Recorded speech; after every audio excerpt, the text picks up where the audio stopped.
July 20, 1973. The phone rang at Queen Elizabeth Hospital in Hong Kong at exactly 11:30 p.m. The voice on the other end was frantic, desperate. A 32-year-old man had collapsed and wasn't breathing. Doctors rushed to the emergency room, but when they saw who lay on that stretcher, the entire hospital fell silent. Bruce Lee, the man who could defeat 5 opponents at once. The martial arts legend who moved faster than cameras could capture. The unstoppable force who had conquered Hollywood was lying motionless on a cold hospital bed. Within hours, the news spread across the world like wildfire. Fans refused to believe it. How could the strongest man they'd ever seen simply die? But here's what they didn't tell you. What really happened in that Hong Kong apartment wasn't what the newspapers reported. And after 50 years, the truth is finally coming to light. Before we reveal what really happened, hit that subscribe button and turn on notifications so you don't miss the shocking details that doctors tried to hide for decades. To understand how Bruce Lee died, you need to understand who he really was. Born in San Francisco in 1940 but raised in Hong Kong, Bruce Lee wasn't just an actor. He was a philosopher, a teacher, and a man who believed the human body could achieve the impossible. By 1973, Bruce Lee had become a global superstar. His films like Enter the Dragon and Fist of Fury broke box office records across Asia and America. He trained Hollywood celebrities, taught martial arts to anyone willing to learn, and worked 16-hour days to perfect every single move on screen. His philosophy was simple: be like water, adapt, flow, and never stop moving forward. But behind the fame, Bruce Lee was pushing his body to dangerous limits. He trained for 6 hours every day, sometimes more. He followed extreme diets to maintain his muscular physique, which weighed only 140 pounds despite standing 5 feet 7 inches tall. Friends noticed he looked exhausted. His wife Linda begged him to slow down, but Bruce believed rest was for the weak. In May 1973, just 2 months before his death, something strange happened. Bruce Lee collapsed during a dubbing session for Enter the Dragon at Golden Harvest Studios. He complained of a severe headache and seizures. Doctors at Baptist Hospital discovered something terrifying. His brain had swollen dangerously. They performed emergency procedures and saved his life, but they warned him. His body was breaking down. Bruce ignored the warnings. He had too much to prove, too many dreams to chase.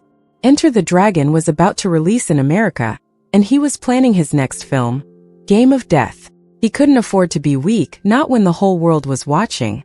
July 20th, 1973, started like any other day. Bruce woke up in his Hong Kong home, kissed his wife and 2 children goodbye, and headed to work. He was meeting with Raymond Chow, his producer, and Betty Ting Pei, a Taiwanese actress who was set to appear in Game of Death. They planned to discuss the film's script at Betty's apartment in Kowloon Tong. That afternoon meeting would change everything. At Betty Ting Pei's apartment, the discussion about Game of Death went smoothly. Bruce seemed in good spirits, excited about the film's potential. Around 7:30 p.m., he complained about a headache. It wasn't unusual. Bruce had been getting headaches for months, pushing through the pain with sheer willpower. Betty offered him a painkiller called Equagesic. It was a common medication, a combination of aspirin and a muscle relaxant called Meprobamate. Bruce had never taken it before, but the headache was getting worse. He swallowed the pill and lay down on Betty's bed to rest for a few minutes before their dinner meeting with Raymond Chow. Those few minutes turned into hours. At 9 p.m., Raymond Chow returned to the apartment for their dinner appointment. He found Bruce still lying on the bed, unresponsive. Betty shook him, called his name, but Bruce Lee wouldn't wake up. Raymond immediately called a private doctor, but precious minutes were wasted as they tried to revive him privately, afraid of the scandal that would erupt if Bruce Lee was found unconscious in another woman's apartment. By the time they realized the severity of the situation and called an ambulance, it was too late. Bruce Lee was rushed to Queen Elizabeth Hospital, where doctors worked desperately to save him.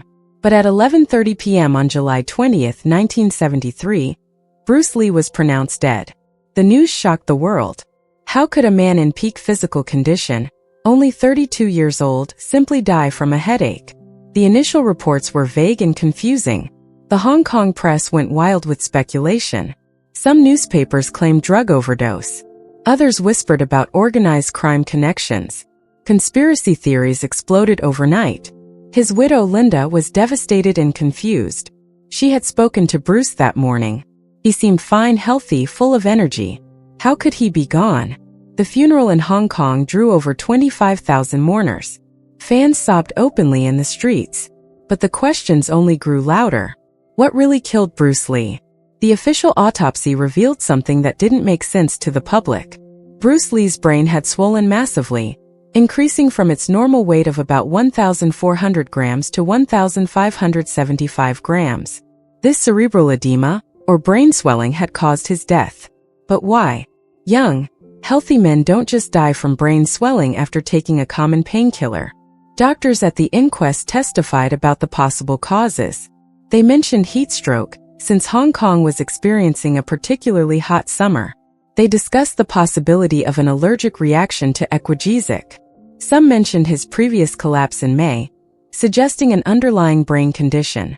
But none of these explanations satisfied the public. The conspiracy theories grew darker and more elaborate. Some claimed the Chinese mafia had poisoned Bruce because he refused to pay protection money. Others believed jealous martial arts masters had used a legendary death touch technique. There were whispers about curses and family demons. Bruce's father had been a famous opera singer who believed in traditional Chinese superstitions, and some claimed the family was cursed. For decades, these theories persisted. Books were written. Documentaries were filmed. Everyone had an opinion, but nobody had definitive answers. Linda Lee remarried and tried to move on, but the questions never stopped. Bruce's son, Brandon Lee, grew up under the shadow of his father's mysterious death, only to die tragically himself in 1993 during the filming of The Crow. The double tragedy only fueled more conspiracy theories. Were the Lee men cursed? Was there a pattern that people were missing? But in recent years, medical science has finally provided answers that make sense. In 2018, a group of researchers from Spain published a groundbreaking study that examined Bruce Lee's death through a modern medical lens. What they discovered would finally explain the tragedy that had puzzled the world for 45 years. Dr. Michael Hunter, a renowned forensic pathologist, conducted an extensive review of Bruce Lee's medical records, autopsy reports, and lifestyle in the months before his death. What he found was shocking in its simplicity. Bruce Lee didn't die from a curse, poison, or martial arts death touch. He died from drinking too much water. The condition is called hyponatremia, and it's more dangerous than most people realize. Here's what happened. In the months before his death, Bruce Lee had become obsessed with maintaining his lean physique. He followed an extreme diet that included liquid nutrition and juice cleanses. He was consuming large amounts of water and other fluids, sometimes up to several gallons per day, believing it would help flush toxins from his body. At the same time, Bruce had stopped eating solid foods regularly. He was using cannabis, which he believed helped him focus and relax, but which also increases thirst and fluid consumption. He was taking diuretics and other medications to reduce any water weight for his film appearances. All of these factors combined to create a perfect storm. Bruce's kidneys couldn't process the excessive amounts of fluid he was consuming. The sodium levels in his blood dropped dangerously low. When he took the Equagesic painkiller on that fatal July evening, it acted as the final trigger. The medication contained meprobamate, which affects kidney function and fluid regulation. In Bruce's already compromised state, his body couldn't handle it. His brain began to swell rapidly as fluid accumulated, causing the cerebral edema that killed him. Dr. Hunter's conclusion was clear. Bruce Lee died from a specific form of kidney dysfunction that causes an inability to excrete enough water to maintain water balance. This was probably caused by his extreme fluid intake, cannabis use, and other factors that impaired his kidney function. It wasn't murder. It wasn't a curse. It wasn't even a rare disease. Bruce Lee died from something that seems almost impossible to believe. He drank too much water while not eating enough solid food, and his body simply couldn't handle the imbalance. The revelation stunned the medical community and Bruce Lee's fans worldwide.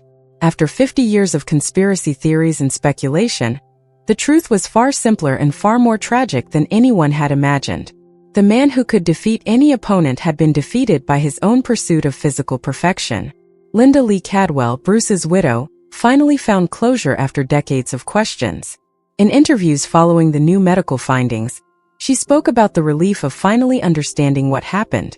Bruce was a perfectionist in everything, she said. He pushed himself beyond human limits. In his mind, there was no such thing as too much training, too much discipline, too much dedication. But the human body has limits, even for someone as extraordinary as Bruce. The lesson in Bruce Lee's death isn't just about medical science. It's about the dangers of extremes, the importance of balance, and the fact that even the strongest among us are still human. Bruce Lee's own philosophy of be like water was meant to teach adaptability and flow, but in his final months, he had taken even water to a dangerous extreme. The very element he used as a metaphor for life became the instrument of his death. For today's generation, especially those in the fitness and wellness communities, Bruce Lee's death serves as a crucial warning. The pursuit of perfection, whether in body, career, or life, can become deadly when taken to extremes. Extreme diets, excessive exercise, pushing through pain and exhaustion, these aren't signs of strength. They're signs that we've lost the balance Bruce Lee once preached about. The medical community now uses Bruce Lee's case to teach about hyponatremia and the dangers of extreme fluid consumption. Marathon runners, bodybuilders, and athletes are warned about the risks. What seems healthy, drinking lots of water, can become fatal when the body's balance is disrupted. Bruce Lee's legacy extends far beyond his films and martial arts. His life taught us about dedication, discipline, and the pursuit of excellence. But his death teaches us something equally important: that true strength comes from knowing your limits, listening to your body, and maintaining balance in all things. Today, Bruce Lee remains a cultural icon. His films continue to inspire new generations. His martial arts philosophy influences fighters and philosophers alike. But perhaps his greatest lesson came not from how he lived, but from how he died. Even legends are human. Even the strongest among us need rest, balance, and care. The truth behind Bruce Lee's death, after all these years, isn't a story of conspiracy or supernatural forces. It's a deeply human story about a man who pushed too hard, ignored the warning signs, and paid the ultimate price for his dedication to perfection. If this story taught you something valuable about the importance of balance and listening to your body, please hit that like button and subscribe to our channel. Share this video with someone who needs to hear this message. And in the comments below, tell us, what lessons from Bruce Lee's life and death resonate most with you? Your thoughts might help someone else find the balance they need. The mystery is solved. The truth is known. And perhaps, in finally understanding what really happened, we can honor Bruce Lee's memory by learning from both his incredible achievements and his tragic mistake. Be like water, but remember, even water needs balance to sustain life.